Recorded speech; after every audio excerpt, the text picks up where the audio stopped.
afternoon, everyone, and a very warm welcome to Quest Connect.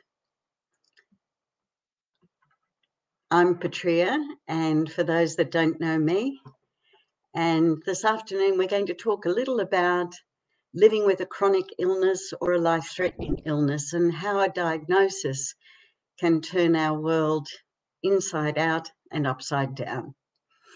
And how do we find our equilibrium in the midst of all of that changed reality? So it'd be lovely to know that some of you can hear me. I look like I'm live, but it'd be lovely to hear from some of you, whether you're able to hear me, see me clearly. So I'm coming to you from Gundungurra country. And I know this land has been a sacred place for many people for millennia. For our Indigenous people, they came to this particular part of Gundungurra country for ceremony, for visioning, for rituals, for healing. And so we've always felt that the Quest for Life Centre is well placed, given the long, long history of healing and ceremony that's taken place on this country. So I'd like to pay my respects to the land and to the people who've cared for this country for millennia. We're going to start off just by coming to our senses, that wonderful practice that connects us with the present moment. Because in the present moment, there is only peace. It's the default mode network, the stories that we tell ourselves in the brain that cause us so much distress. And we're going to talk a little bit about that also this afternoon. So, just as you are, let yourself fully arrive. Aware of your body and its posture. Aware of what's supporting your body.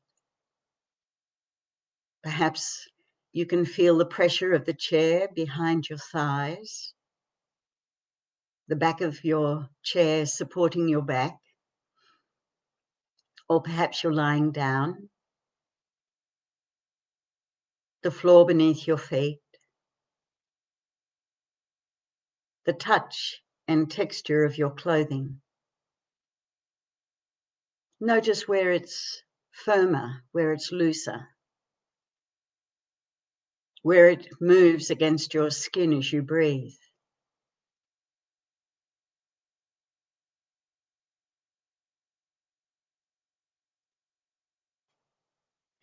Aware of the touch of air against your cheeks, your hands. Perhaps there's a taste in your mouth or an aroma in the air. Aware of how your nostrils savour the air to extract, to identify the aroma. Perhaps you notice you're breathing in more through one nostril than the other.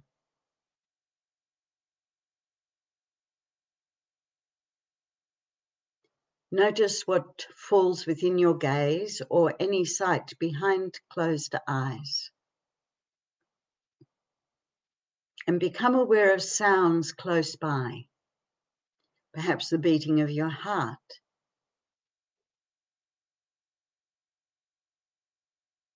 And let your listening run right out till you hear the wisp of the clouds passing.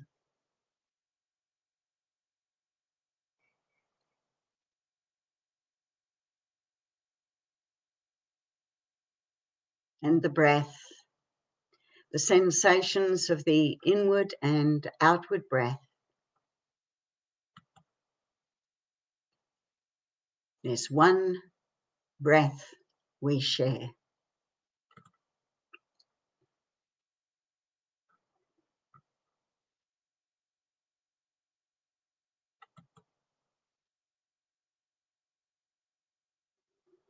Okay, thank you.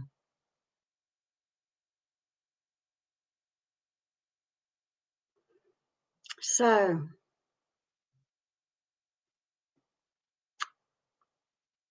I've been very fortunate in many ways, but one of them has certainly been the great teacher of my body. Now it's saying something to me here. The current key frame rate is too low. Anyway, I'm hoping that you can hear me okay and that the picture's all right as well. I'm not quite sure what that means. But my body has definitely been a great teacher to me over the decades. And oftentimes, it's also been a source of great suffering. And sometimes that physical suffering has caused me to rail at it, to turn inward, to reconcile myself with my body and what it's experiencing. Whether that's been chronic pain, which I've had on and off really since my teenage years, and having many surgeries to my legs. And sometimes it's also been the cause of great fear and concern, in that I was told in 1983 that I wouldn't see Christmas of that year, which was only 3 months away. And that confronted me with all of those existential questions of, well, who am I? And am I living the life I came here to live? If not, why not? And what am I going to do about that? And I didn't come up with any happy answers to those questions at that time. On the one hand, in those 3 years in hospital as a teenager, I had read voraciously not only the Bible a couple of times, but also many wonderful authors, Krishnamurti and Thomas Merton and Aldous Huxley and Alan Watts, and some of the writers who spoke about the deeper meaning of life. I read the Upanishads, I read the Bhagavad Gita, and that talks about the inner battle that we have with ourselves. And it was true for me. I had great inner battles, reconciling who I was privately to myself and the me that I kept highly polished for the world. And I, maybe like you, I was really, really good at covering up what was going on in my inner reality, because I didn't feel that my inner reality would be at all acceptable in my outer world. However, for you, like me, maybe it became a living agony to have that split reality where we're someone very privately to ourselves, and then there's the version that we show to the world. And for me, that culminated in leukemia. And I was faced with the yearning to find peace in the midst of the chaos that existed within myself. And I've seen this journey repeated in so many other people, the journey to authenticity. Now, it doesn't mean splashing our suffering all over everybody else, but it does mean that we need to explore our own suffering and hopefully learn from that, as I surely have throughout my life. And when I first went into practice as a naturopath, I didn't really want to be a naturopath. I'd studied naturopathy and herbal medicine and techniques of massage and hydrotherapy and homeopathy. I'd studied all of that, and also yoga and meditation, to try and make sense of my own experience, to do what I could to minimize the physical suffering that I experienced. And I didn't actually study any of that as a profession that I expected to go into. But when I didn't die from leukemia, and I rang my dear friend Marcus Blackmore, And I blurted out over the phone to Marcus, I'm meant to be dead, but I'm not. And I'm a naturopath, herbalist, homeopath, yoga and meditation teacher. I don't know what to do. And it was Marcus who said to me, forget what the doctors said. Just go into practice as a naturopath. And that completely took me by surprise, because I'd only ever studied that to try and heal my own body from its suffering.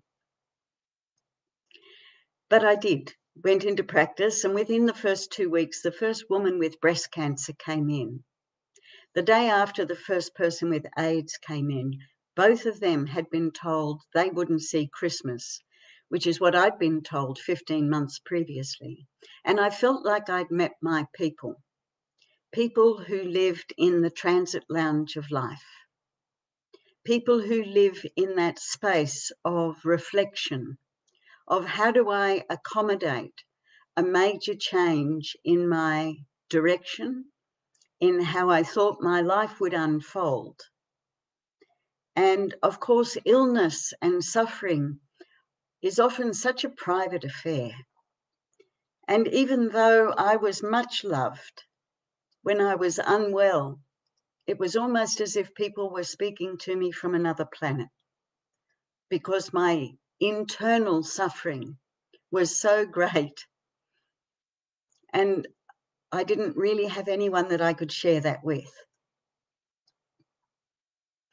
And from all of my studying, whether it was in naturopathy, homeopathy, herbal medicine, whether it was yoga, meditation, whether it was all of the great spiritual teachers that I had devoured as a teenager and through my 20s, I had an intellectual understanding of spirituality, but it was completely at odds with my inner reality.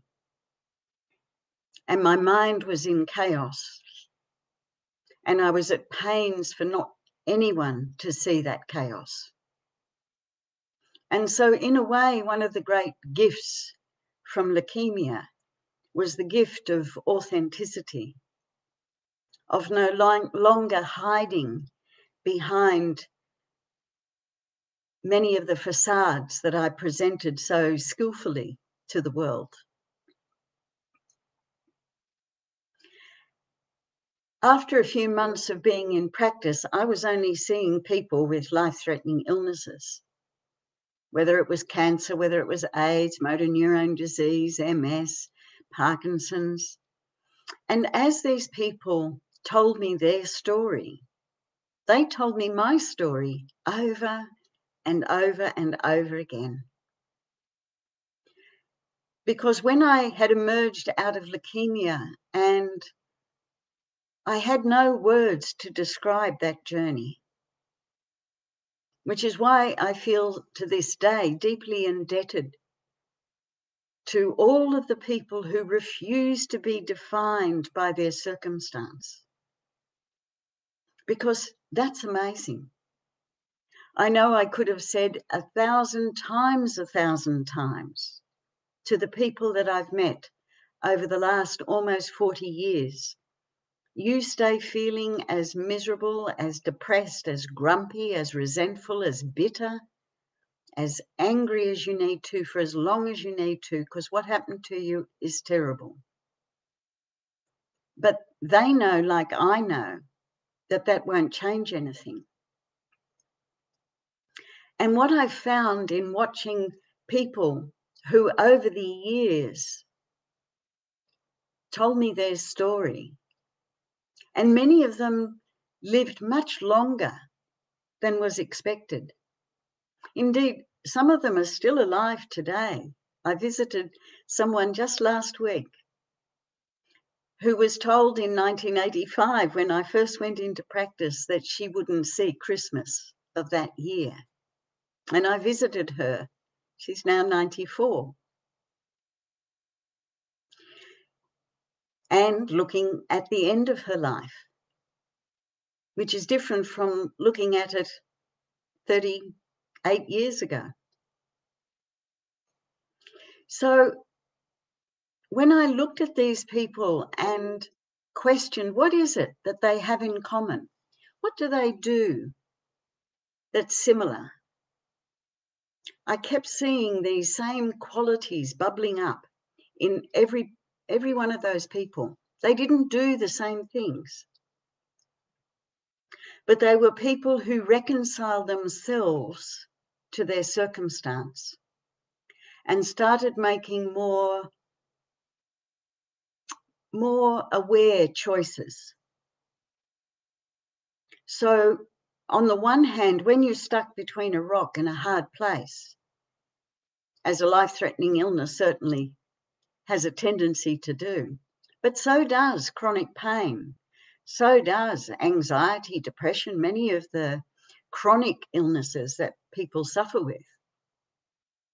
When we have these, they also cause us to turn inward and question our own existence in some ways, and to reflect on, do I want to keep doing things the way I've always done them?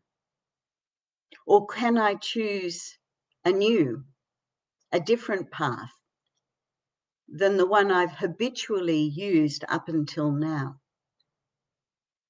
And I do find that so inspiring, because you would say when you hear these stories from people, no wonder you feel sad, grumpy, distressed, despairing, depleted, whatever it might be. And yet these people refuse to be defined by their circumstance. And oftentimes illness causes us to re-engage with our life in a much deeper way when we are stripped bare. I remember days of sitting in a chair, a little bit like that one over there in the corner, unable really to get out of it, and just recognizing, oh, there goes a breath in, there goes a breath out, being driven to the breath through exhaustion, through despair, through upset, through fear, anxiety, driven to the present moment where we recognize there is only that eternal now. So when I looked at these people who found peace in the midst of their story, I thought that was pretty extraordinary. And interestingly, their body responded as well. When we stop doing things habitually, we actually create a different epigenetic environment around the cell.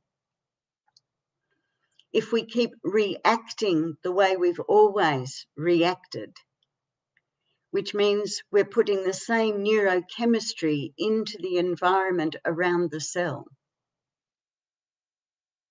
When we continue to say, no, I'm going to eat what I've always eaten. If I feel a victim of my circumstance, I'm always going to do what I've always done. Then we may very well be contributing over and over and over again to what's in the epigenetic environment.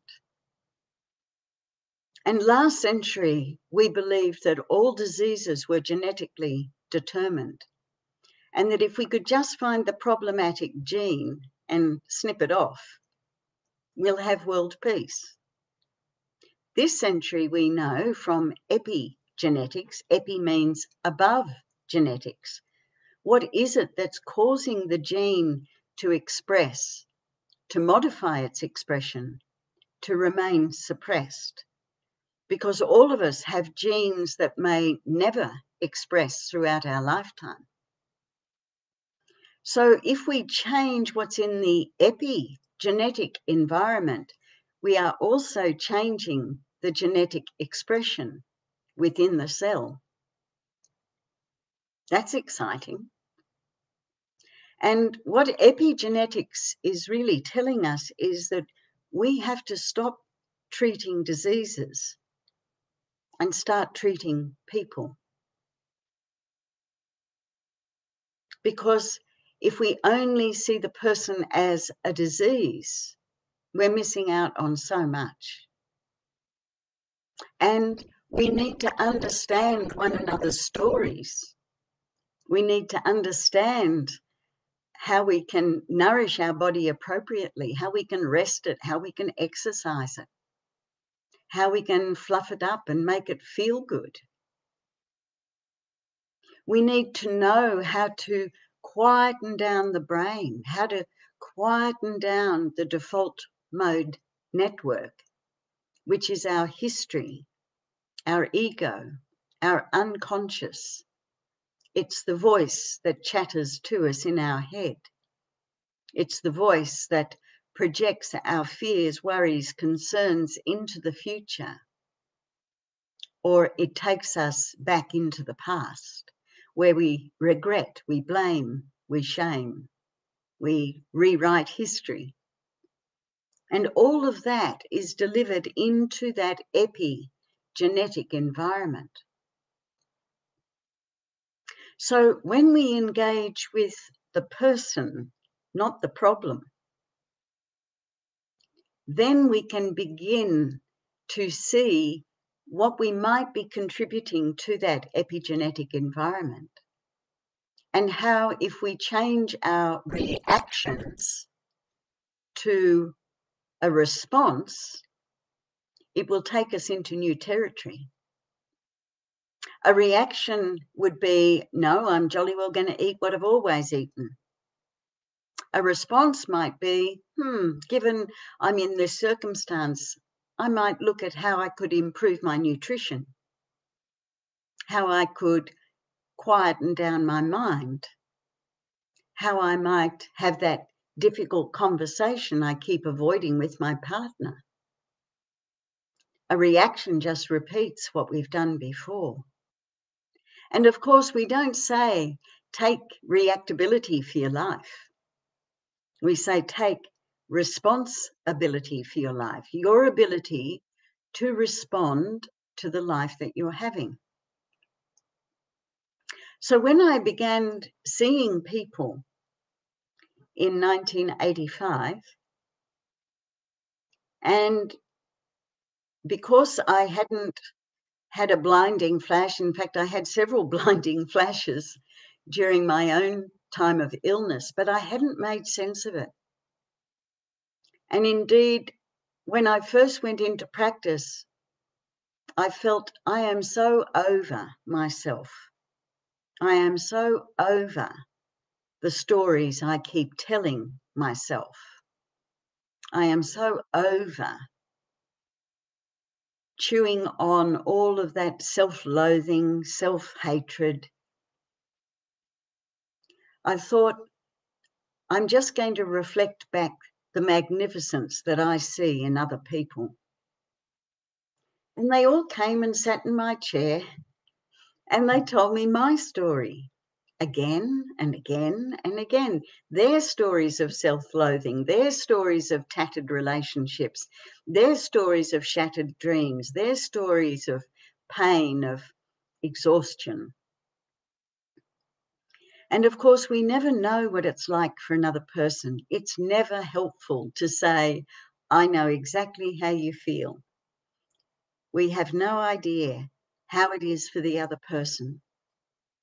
But if we've explored our own inner space of despair, our own inner anguish, if we've confronted our beliefs, our judgments, we're going to be a better companion to be with other people who may be new to that territory. And so whilst they sat in my chair in my office and told me stories of self-loathing and how they didn't like themselves, how no one really got them, how they didn't get themselves, I just saw these amazing, courageous people who continued to do their darndest in the face of great suffering. And, you know, it didn't take me long before I realised, look, I'm not that bad either. We're all in this together. And if we all shed a little bit of light on one another's paths, we'll all find our way home. But home may not be to a cure, to being rid of the suffering. Because so often we think if I do this, this, this, and this, then that might happen, or is meant to happen. You know, if I eat well, if I sleep well, if I exercise, if I have those difficult conversations, if I clean up the past, then everything's meant to go wonderfully. And we might do all of those things and life still throws us curveballs. So for me, choosing a cure as the destination or freedom from the suffering hasn't been the goal. For me, it was about peace. I was desperate to be at peace with myself, to be at peace with my history, to be at peace with my relationships, to find the peace that passes all understanding, which means the peace that is not dependent on nothing going wrong, the peace that's possible when everything is turned upside down. That's what it means, the peace that passes all understanding. Because if you looked at the outer circumstance, even the outer circumstance of the body, if you look at that, and it might be tattered, it might be full of pain, it might be full of disease, but are we going to allow the reality of our physical body to dictate our inner reality? Or can we be more than that? And for me, that was the challenge, to reconcile myself with my history and what I'd made of it. Because what I'd made of it were all of those beliefs that I held about myself, the beliefs, the judgments, the closed-heartedness that I held about myself, about others, about life. And indeed, it was only through physical suffering that I was able to deeply confront those things within myself. So, what is the peace that passes all understanding? And I don't know about what that means for you, but for me, I think it's summed up in those 4 C's that we teach at Quest. Because in 1996, I met a woman at a death and dying conference in Montreal, in Canada, Carol Hirschberg. And Carol had looked at 3,000 cases of spontaneous remissions just from the medical files. She never met the people. And she'd found these same 4 qualities that I'd found in the people who found that peace that passes all understanding. And we kind of fell into each other's arms a little because she heard me speak and then I heard her speak, and we realized that we discovered the same thing. She from case histories, me from my clinical practice. And we remained firm friends after that. And so these 4 qualities are not just for people with a life-threatening or chronic illness or chronic pain or whatever, because they're equally applicable to people dealing with despair, grief, loss, trauma, anxiety, depression. Because these 4 qualities are what peace is. the peace that passes all understanding. And they're known as the 4 C's. So the first is we need to regain control over our response to life. Now that first C recognises we know perfectly appalling, horrible, dreadful things happen to really gorgeous, lovely, fabulous people. And it's absolutely fine to go through, why me? It's not fair. I didn't deserve this. It should have happened to someone else or to no one else. So the first step is in accepting where we are. And given I'm a woman, a man in this circumstance, what is an appropriate response? Not a reaction. So remember, a reaction is something that we've done before that we live again in the present moment. A reactivation is always in the body. When we reactivate, it's in the microbiome, it's in the heart rate, our breathing changes, a shoulder might go up. We might tense our jaw, our neck. We might go fluttery in our calves. We might get sweaty palms. We might feel like our head's going to burst. A reaction is in the body. And we don't say take reactability. We say take responsibility, your ability to respond to the life that you're having. So we may have to weep about it, rail about it, scream about it, write about it, talk about it, till we can say, yeah, that happened. It happened to me. And given I'm a woman, a man in this circumstance, what's an appropriate response, not a reaction? Then we're actually changing what we put into the epigenetic environment. A reaction repeats what we've put in there before. A response takes us into new territory. And we may very well put different neurochemistry into the epigenetic environment. A response might be, you and I need to have that really difficult conversation we both keep avoiding. An appropriate response could be, I need a second opinion.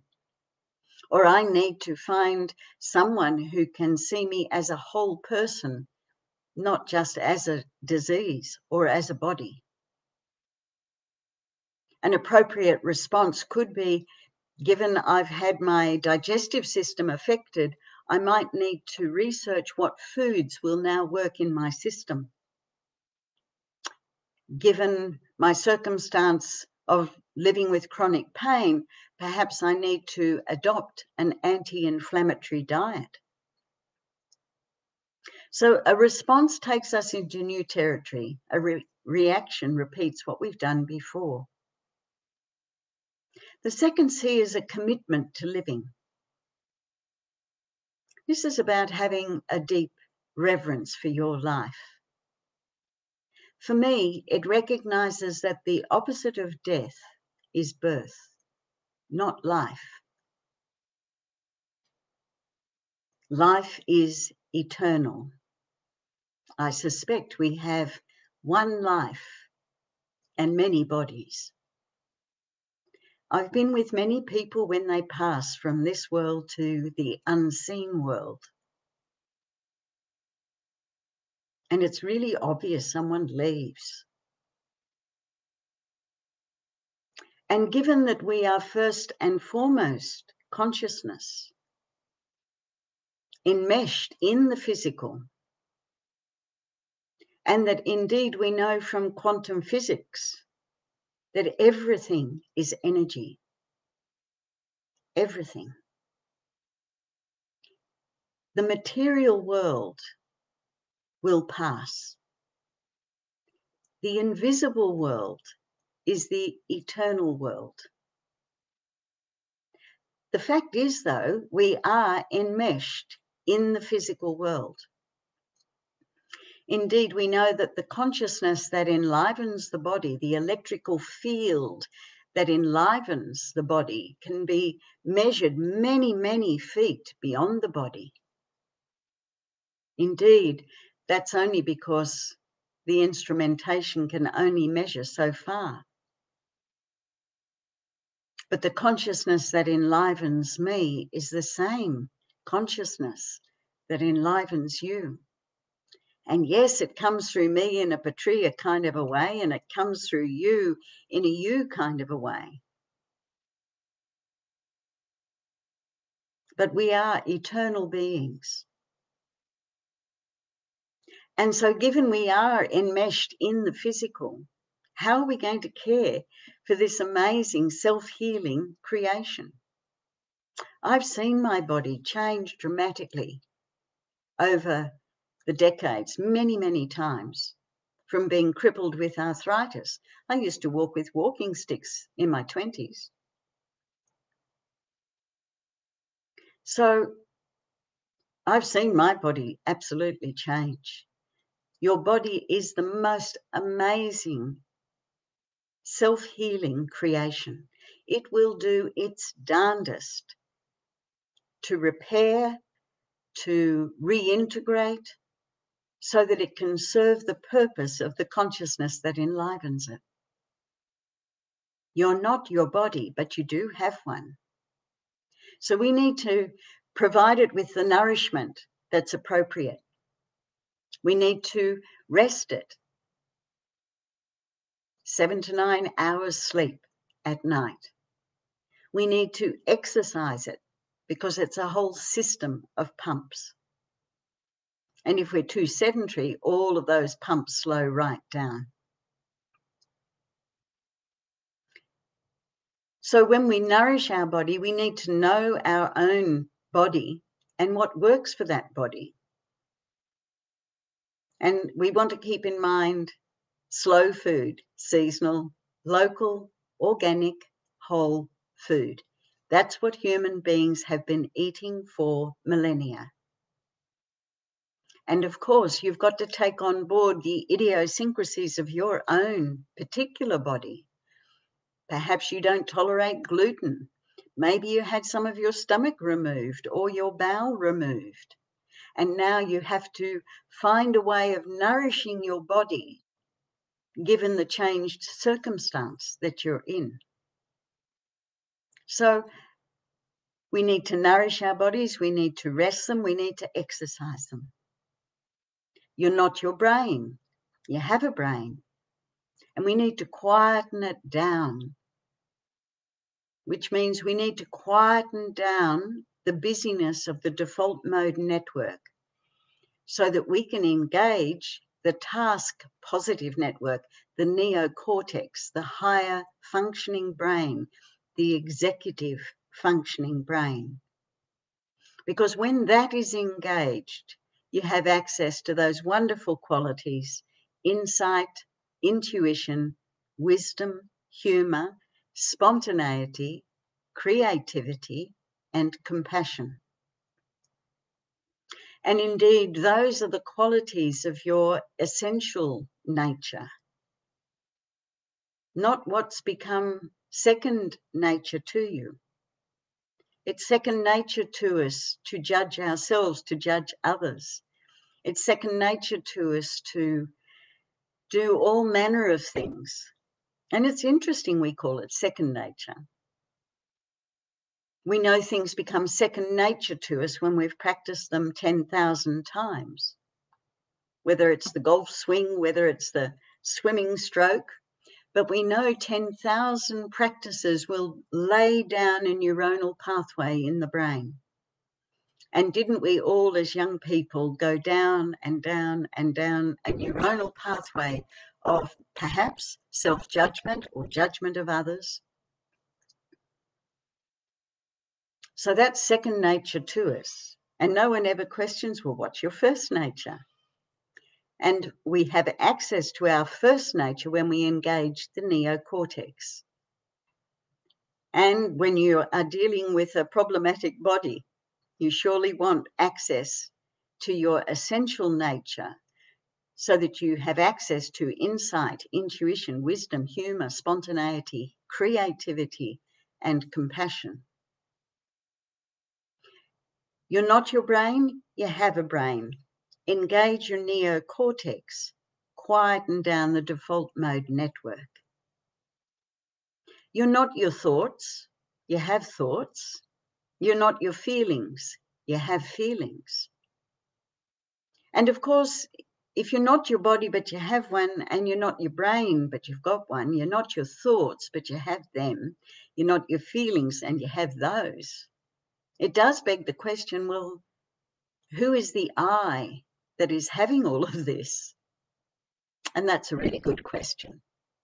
I am. Before the body, before the brain, before everything, I am. So the first aspect of the second C, commitment to living, are our priorities. We need to divvy up our 168 hours each week so that we replenish ourselves physically, mentally, emotionally, and spiritually. That's our job. The second aspect are issues around communication. Are we in communion with ourselves? Do we know what's going on within ourselves? And do we have the capacity to skillfully communicate that to others? That's a lifelong journey for many people. Even when you think you're a fabulous communicator, you'll still be misunderstood, misinterpreted, misconstrued. So that's a lifelong journey to become a skilled communicator. The third aspect of the second C are issues around forgiveness. Forgiveness of ourselves. As one of our facilitators said many years ago, first nature is forgiving. Second nature is forgetting. And I thought that was very apt. Sometimes it's hardest to forgive ourselves. We can find it easy to forgive everybody else, but we turn harsh judgment upon ourselves. That was certainly one of the major keys to healing for me. And don't for a moment think that I'm all fixed up. None of us are all fixed up. We're all a work in progress. But I had a lot of self-loathing and self-judgment for a whole range of really valid reasons. So forgiving others, forgiving life. You see, if we're waiting for someone to see our suffering, to feel sorry that they created that suffering, for them to apologize and ask for our forgiveness, we might wait a long time. So forgiveness is an inner process whereby we liberate ourselves from the consequences of having felt wounded in the past. We no longer react as if still wounded by anything in our history.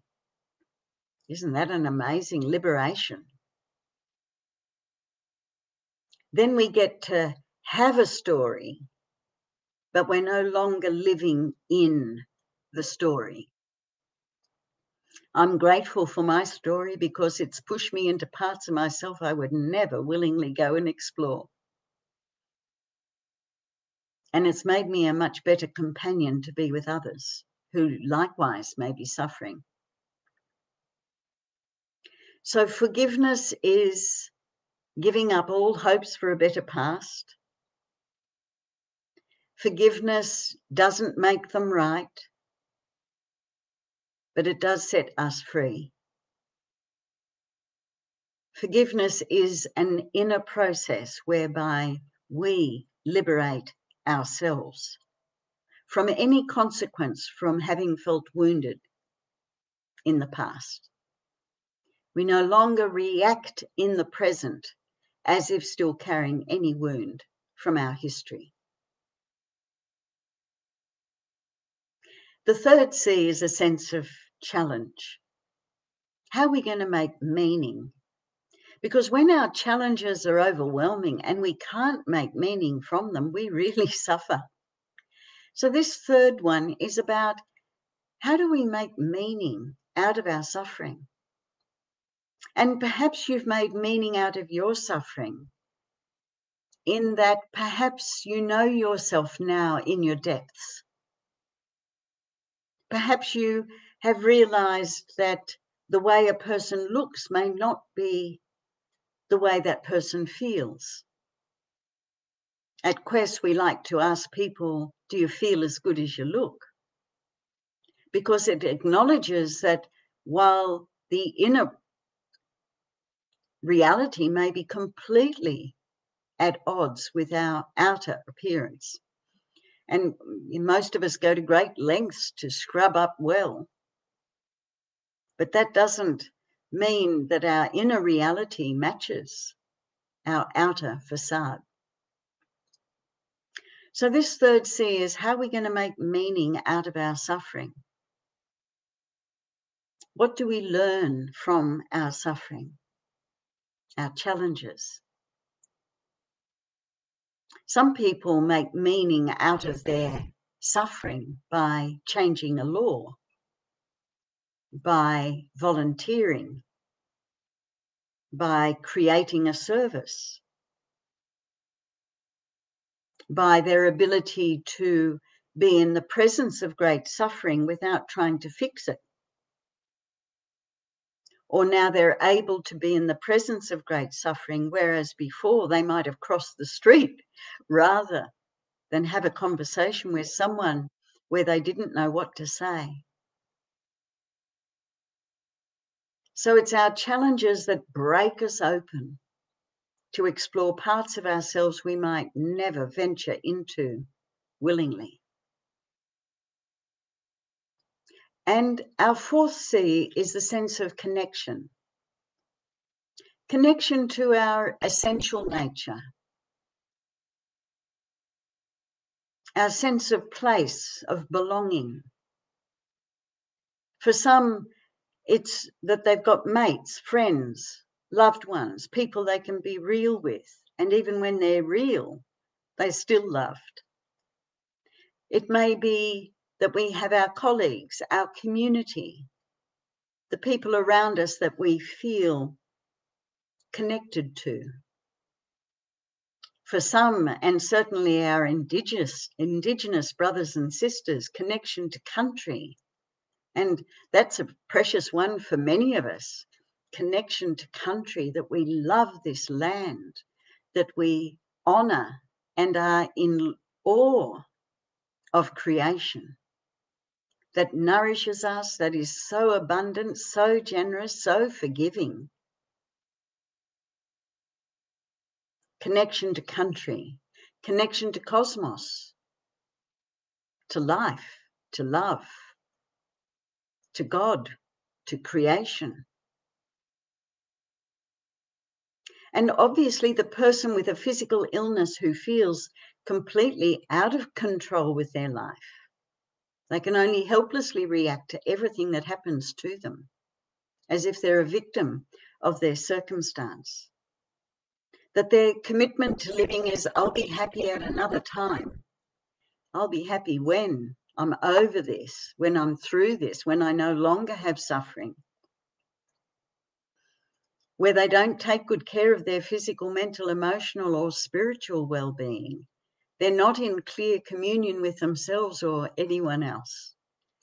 They have no capacity to forgive and keep trading off what happened in the past and reacting in the present as if still wounded. All their challenges are overwhelming. Nothing has meaning. They have no sense of connection to themselves or to anyone else, or to country, or to cosmos, or to life. I think common sense tells us that that person won't fare nearly as well as one for whom the opposite is true. And that peace recognizes this is a roller coaster ride. None of us have any idea what's over the crest or around the corner, but it is our job to find and fasten our own seatbelt, the sure knowledge of ourselves and how to care for ourselves physically, mentally, emotionally, spiritually. Then when the roller coaster swings to the left and you could have sworn it was meant to go to the right, you're more easily able to adapt. Oh, the scenery's not what I expected. However, this has happened. How am I going to respond to this changed circumstance? We can do that better if we've already looked after our physical, mental, emotional, and spiritual well-being. We've nourished our bodies, we've rested them, we've exercised them, we've quietened down the brain, we've kept it in good company. We're in clear communion with ourselves, with others, have the capacity to forgive ourselves and others and life. Forgiving is never about condoning. It's not about saying that what happened was okay. It was not okay. And it did happen. And we don't want to remain a victim of what happened. You are not responsible for other people's actions or their words. You're only responsible for your own words and actions. And that third C, that sense of challenge, that we have meaning in every moment, that when we turn up 100%, where every moment is a sacred moment, a meaningful moment, and where we have a profound sense of connection to our first nature, to country, to others, to life.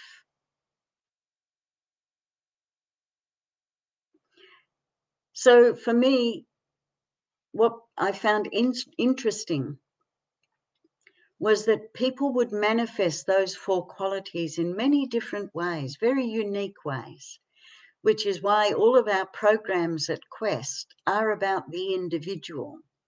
So how do we tailor those 4 C's to each person? Because they'll be different. They'll show up in a different way for each person. So for those of you who may be dealing with a chronic illness or a life-threatening illness, where your body's giving you jip, where you live with chronic pain, exhaustion, Lyme disease, chronic fatigue, vaccine injuries, long COVID, all of these situations, these illnesses that stop us in our tracks and cause us to reflect, how am I going to meet the challenge of this illness or this circumstance? Then you may find our Quest for Life program of great benefit, because it gives us an opportunity to reflect on those qualities, to see how they are applicable for each person, so that we can move through that situation in a more peaceful way, a more centered way, a more aware way, where we engage our task positive network, where we have access to those wonderful qualities, insight, intuition, wisdom, humor, spontaneity, creativity, and compassion. That's the peace that passes all understanding. That's the peace that's possible for each one of us. And what if that is the purpose of human existence? To relinquish everything that's become second nature to us, so that we reveal and experience and live in our essential nature. Everything is energy. You are energy. We are each eternal. So finding peace now can be our imperative, because why delay? And in that physiology of peace, who knows what the body might do, because you've changed what's in the epigenetic environment. So let's come to our senses once more for a moment of quiet, a moment to reflect inwardly. You might like to close your eyes for the practice, or you can leave them open if you prefer. Just noticing the sensations of the body, all the information that's being delivered into your awareness from your physical body. The weight and posture of your body, the shape, the weight, the perimeter of your body, where it meets the invisible world.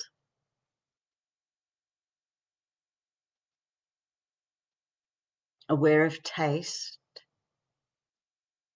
aroma, sound, silence.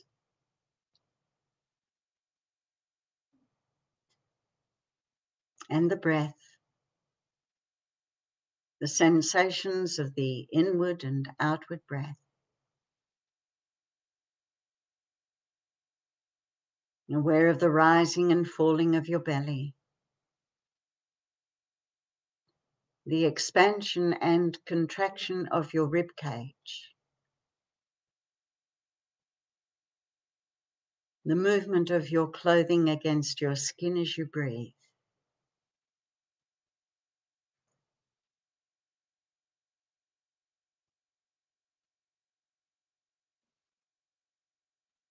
An awareness that expands beyond your body.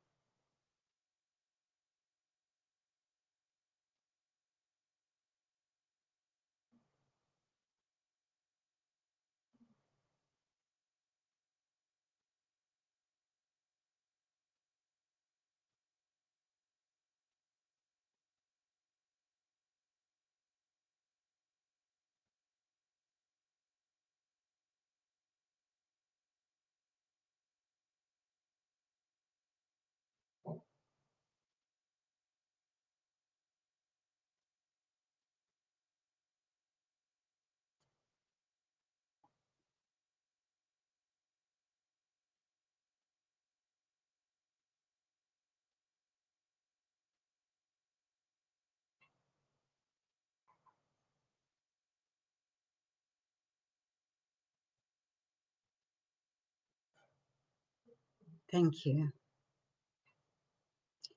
Thank you for your company. I'd encourage you to consider the Quest for Life program if you're dealing with challenges that come from illness and the suffering that the body can produce. Everyone is welcome. We unpack those 4 C's in much greater depth and tailor them to the people who are present, and how we can create an environment for healing, for a change in that epigenetic environment, so that the body can express its innate wisdom. Just as when you cut yourself, you don't panic about how you're going to get fibrin and collagen and white blood cells to the wound. Your body has this innate wisdom about how to heal. It's more about how do we create an environment in which our body's innate wisdom can be expressed. So if that sounds like something useful for you, then have a look at the information on our webpage about the Quest for Life program, and we look forward to your company. It would be lovely to have you join with us in exploring how are you going to create an environment for healing within your body, so that your body can find its own healing.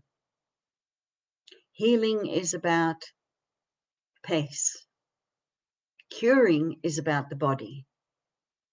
Healing is about peace.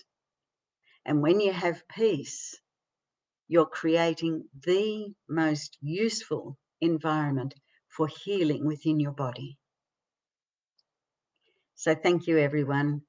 Enjoy the rest of your Sunday. And those who want to join me tomorrow evening for the Monday night meditation, I look forward to your company. It happens most Monday evenings unless I'm at a board meeting. And then all of these videos remain on our Facebook pages, this one and the Petrea King meditation group, so that you can access them at your own convenience. I'll see you soon. Thank you.